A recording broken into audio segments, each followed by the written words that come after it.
বিশ্বনবী দুনিয়ায় আসার আগেও নবী ছিলেন, এখনো নবী, কিয়ামত পর্যন্ত নবী। আসল রসল বিচার পয়সারা সর্বত্রই বিশ্বনবীর নবুয়ত বহাল থাকবে। সুবহানাল্লাহ।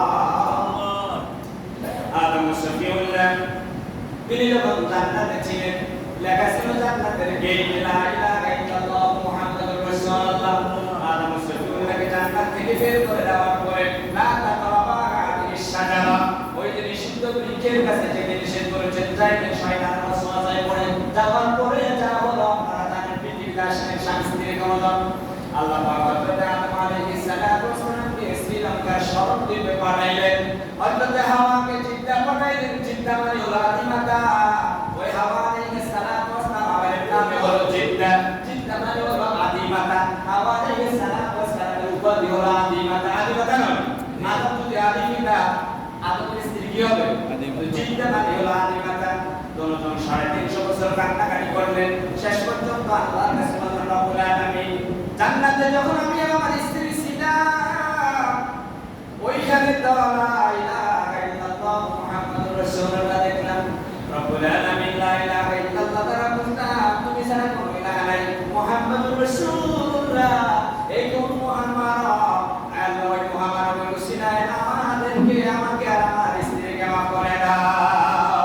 আমার আল্লাহ বলেন, ক্বালা রব্বানা যালামনা আনফুসানা ওয়া ইন লাম তাগফির লানা ওয়া তারহামনা লানাকুনান্না মিনাল খাসিরিন। আমাদের ময়দানে স্বামী স্ত্রী দুজন যখন আয়াতটা পড়লেন, আমার আল্লাহ রাব্বুল আলামিন বিশ্বনবীর শানে তাকে মাফ করে দিলেন। সুবহানাল্লাহ। তাহলে বিশ্বনবী দুনিয়ায় আসার আগে নবী ছিল, এজন্য আদম শফিউল্লাহ ওনার নাম নিয়ে ওনার উসিলা দিয়ে আল্লাহর কাছে মুনাজাত দিলেন, আল্লাহ মাফ করে দিলেন। আজও যদি বনি আদম অপরাধ করার পরে তাওবা করে বিশ্বনবীর শানে দুরূদ শরীফ পড়ে দুই হাত ধরে আল্লাহর কাছে মাফ চায়, আল্লাহ মাফ করে দিবে কিনা? আমার ভাইয়েরা, বাবারা, বুঝাতে চাচ্ছি, আল্লাহ রাব্বুল আলামিন যত পয়গম্বর পৃথিবীতে প্রেরণ করেছেন, সব পয়গম্বরদেরকে কিতাব দেন নাই। কাউকে কিতাব দিয়েছেন, কাউকে আগের নবীর শরীয়তের উপর দাওয়াত দেওয়ার ওয়াদা দিয়েছেন। তবে যাদেরকে কিতাব দিয়েছেন তাদের কিতাবগুলো সমসাময়িক, তারা যতদিন বেঁচে ছিল ততদিন ওই কিতাবগুলো পড়লে সওয়াব পাওয়া যেত। তারা যতদিন দুনিয়াতে ছিল ওই কিতাবগুলো পড়লে সওয়াব পাইত, ওগুলোর কার্যকারিতা ছিল, ওইগুলোর আয়াত দ্বারা শরীয়তের উপর আমল করা লাগতো। ওনারা যখন ইন্তেকাল করলেন, নতুন যখন কিতাব আসলো, আগের কিতাবের কার্যকারিতা আল্লাহ পাক বাতিল করে দিলেন। প্রথম নাম্বার 16 নম্বর পৃষ্ঠা আল্লাহ পাক বলেন, মানানসাখ মিন আয়াতিন আও নুসিহা না'তি বিখাইরিন মিনহা আও মিসলিহা। যেমন কিতাব নাযিল করার পরে ঈসা আলাইহিস সালাম, মুসা আলাইহিস সালামের উপর তাওরাত কিতাব নাযিল করলেন। তাওরাত কিতাব নাযিল করার পরে জাবুর কিতাবের কার্যকারিতা শেষ। আবার ঈসা আলাইহিস সালামের উপর যখন ইনজিল কিতাব নাযিল করলেন, তাওরাত কিতাবের কার্যকারিতা শেষ। ইনজিল কিতাবের কার্যকারিতা ততদিন পর্যন্ত ছিল ততদিন পর্যন্ত মুহাম্মদুর রাসূলুল্লাহর উপর কোরআন শরীফ নাযিল হয় নাই। কোরআন শরীফ নাযিল হওয়ার পরে আসমানি সব কিতাবের বিধান, আইন সব কিছু আল্লাহ পাক বাতিল করে দিয়ে বিশ্বনবীকে বললেন, মানানসাখ মিন আয়াতিন আও নুসিহা না'তি বিখাইরিন মিনহা আও মিসলিহা। এই আয়াত দ্বারা পূর্ববর্তী সব কিতাবকে আল্লাহ পাক রহিত করে দিয়েছেন।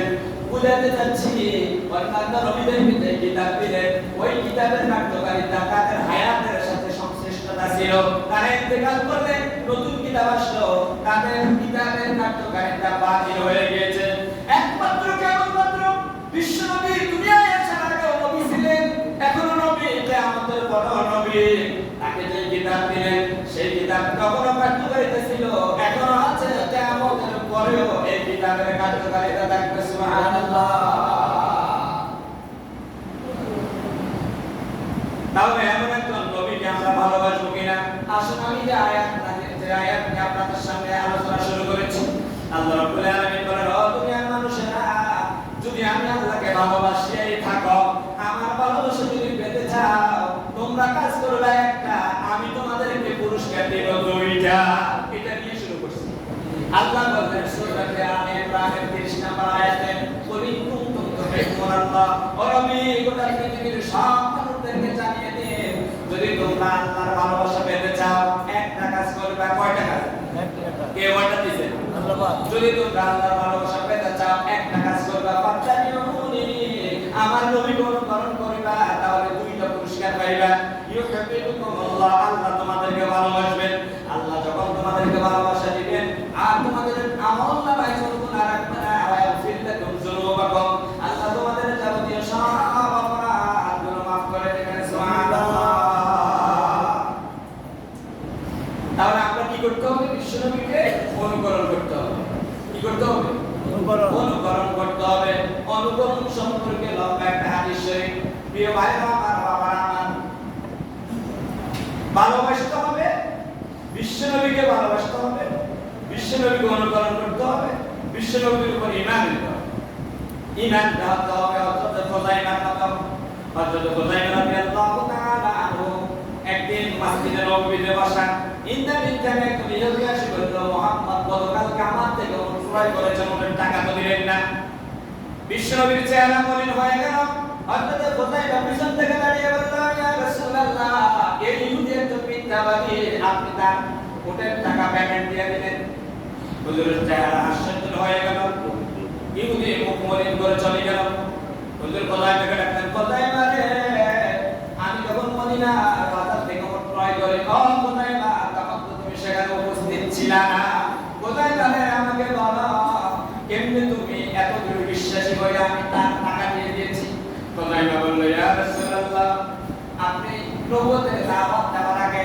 আমরা 360 মূর্তির পূজা করতাম আপনাকে 40 বছর আমরা পরীক্ষা করেছি কোনদিন মিথ্যে কথা বলেন নাই কারোর সাথে দুর্নীতি করেন নাই ওয়াদা খারাপ করেন নাই আপনি বলেছেন জান্নাত আছে দলিল চাই না বিশ্বাস করে নিয়েছেন আপনি বলেছেন না আপনারা তো সালাত করতে চলবে না এক আল্লাহর কাছে গোলামি চলবে কোনো দলিল চাই না যেহেতু 40 বছর পর্যন্ত আপনার কাছে আমরা কোনো ডুপ্লিকেসির শিকার হয় নাই আপনি বলেছেন জাহান্নাম আছে কোনো দলিল চাই না বিশ্বাস করেছি আপনি বলেছেন সব কিছু স্রষ্টা আল্লাহ দলিল চাই না বিশ্বাস করেছি একজন ইহুদি থেকে ক্রয় করেছেন ইহুদি টাকা বাকি রাখবেন আপনার মতো নবী এটা আমি বিশ্বাস করতে পারি না আপনার কথাই যদি বড় বড় বিশাল বিশাল বিষয়গুলো যদি আমরা মেনে নিতে পারি জান্নাত জাহান্নাম আছে দলিল চাই না মেনে নিয়েছি সব